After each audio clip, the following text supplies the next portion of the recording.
নমস্কার বন্ধুরা, আজকে দৈনিক সংবাদপত্র বর্তমান পত্রিকায় ২রা জুলাই ২০২৪ একটি আনন্দ সংবাদ পরিবেশিত হয়েছে। এই সংবাদটি সত্যি হয়ে উঠুক এবং যোগ্য শিক্ষিত বেকার যুবক যুবতীদের জীবনে আনন্দ বয়ে নিয়ে আসুক, এই কামনা করে যে সংবাদটি পরিবেশিত হয়েছে সেটা আপনাদের সাথে শেয়ার করছি।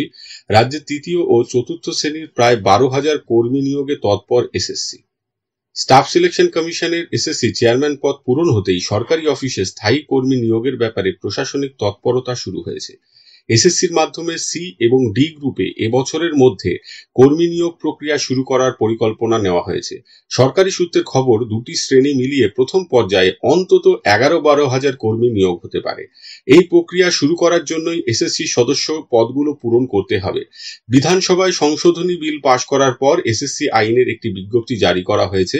তাতে সদস্য রাখতে বলা হয়েছে চেয়ারম্যান ছাড়া সর্বাধিক ৬ জন।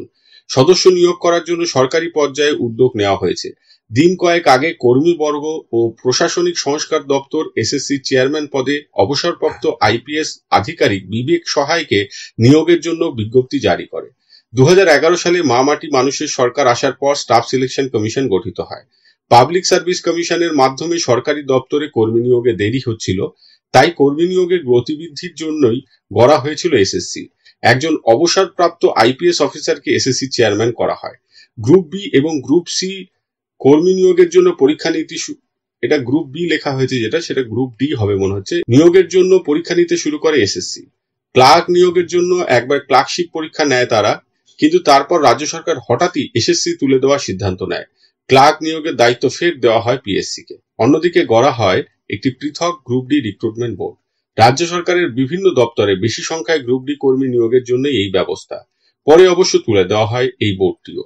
ফের এসএসসি চালু করার জন্য ২০২২ সালে বিধানসভায় একটি সংশোধনী বিল পাশ করায় রাজ্য সরকার। গত বছর এই বিলের ভিত্তিতে এসএসসি আইনের বিজ্ঞপ্তি জারি করা হয়েছে।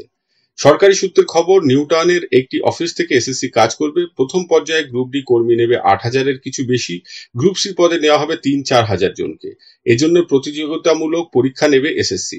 সম্প্রতি রাজ্য সরকার বিভিন্ন দপ্তরে সি ও ডি গ্রুপের জন্য কয়েকশো নতুন পদ সৃষ্টি করেছে, সেগুলো পূরণ করবে এসএসসি। গ্রুপ সিতে মূলত লোয়ার ডিভিশন অ্যাসিস্ট্যান্ট এলডিএ নিয়োগ করা হবে। পরীক্ষা পদ্ধতি কিরকম হবে তার একটি প্রাথমিক খসড়া তৈরি হয়ে গিয়েছে, সেটি চূড়ান্ত হবে শীঘ্রই। লিখিত পরীক্ষা ও ইন্টারভিউয়ের ভিত্তিতে চূড়ান্ত সফল প্রার্থীদের বাছাই করা হবে। এলডি নিয়োগের ক্ষেত্রে কম্পিউটারে লেখার পরীক্ষা দিতে হবে। প্রিলিমিনারি ও মেইন লিখিত পরীক্ষা নেওয়া হবে দুটি পর্যায়ে এবং দুটি স্তরে। দুটি পরীক্ষাই নেওয়া হবে অবশ্য একই সঙ্গে। অবজেক্টিভ টাইপের প্রশ্ন থাকবে প্রিলিমিনারিতে। শুধুমাত্র ওই পরীক্ষায় সফল প্রার্থীদের মেইন পরীক্ষার উত্তরপত্র দেখা হবে, তারপর নেওয়া হবে ইন্টারভিউ। তো এই খবরটি সত্যি হোক, দ্রুত সত্যি হোক, বেকার ছেলেমেয়েরা চাকরি পাক, এই কামনা করে আজকের এই ভিডিও শেষ করছি। সকলে ভালো থাকবেন, সুস্থ থাকবেন।